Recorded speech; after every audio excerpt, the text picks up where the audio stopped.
میں ایک چھوٹا سا واقعہ آپ سے شیئر کرنا چاہوں گا۔ اتفاق سے ایک ساتھی آیا، کہتا جی میں امریکہ سے آیا ہوں، اور اس کے بقول کہ میں اپنے آپ کو بڑا اسلام کا چیمپئن سمجھتا تھا، چونکہ ظاہر ہے کافر ملک میں ہوں تو میں سمجھتا تھا بڑا چیمپئن ہوں۔ 4 گورے آئے اور آگے کہتے ہیں تم کیا کر رہے ہو، کبھی نیچے جاتے ہو کبھی اوپر ہوتے ہو۔ نماز پڑھ رہے تھے۔ میں نے کہا عبادت کر رہے ہیں۔ کہتے ہیں یہ جو آگے آپ کو لیڈ کر رہا ہے امام جو ہے یہ کیا کہہ رہا ہے؟ کہا یہ قرآن پڑھ رہا ہے۔ کہا آپ کو پتہ ہے یہ کیا پڑھ رہا ہے؟ کہتے قرآن پڑھ رہا ہے۔ کہا پتہ ہے یہ اس قرآن کا معنی کیا ہے؟ کہتا نہیں۔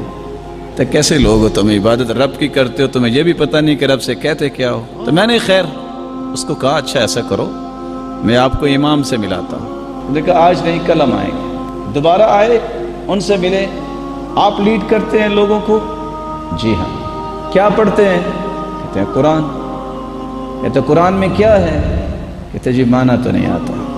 تم کیسے لیڈر ہو کہ تم لوگوں کو اللہ کی کلام سنا رہے ہو، تمہیں بھی پتہ نہیں ہے کہ اللہ تعالیٰ نے کیا کہا ہے، تم لوگ کیسے عبادت کر رہے ہو؟ ایسے تو یہ چھوٹی سی بات ہے لیکن یہ بہت بڑی بات ہے۔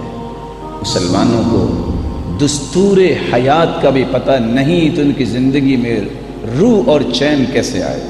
پراسپیکٹس ہاتھ میں آتی ہے، بچے کو ایڈمیشن دلوانا ہے، A to Z، جب تک اس کا سٹڈی نہیں کر لیتے، ایک ایک شک کو سمجھ نہیں لیتے، فیس دینے کے لیے تیار نہیں ہوتے۔ اللہ مالک الملک نے دستور حیات بنایا ہے تو قرآن کو بنایا ہے، اور اس قرآن کے پڑھنے میں امت اتنی پریشان ہو گئی ہے، کیسے پڑھیں، وقت نہیں ہے، زبان موٹی ہو گئی ہے، زندگی بہت گزر گئی ہے۔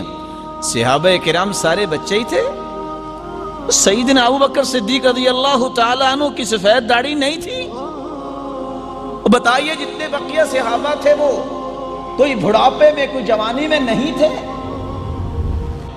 سعادت مند ہیں وہ لوگ جنہوں نے اپنی زندگی کا سفر شروع کیا تو علم کی پٹری پہ شروع کیا۔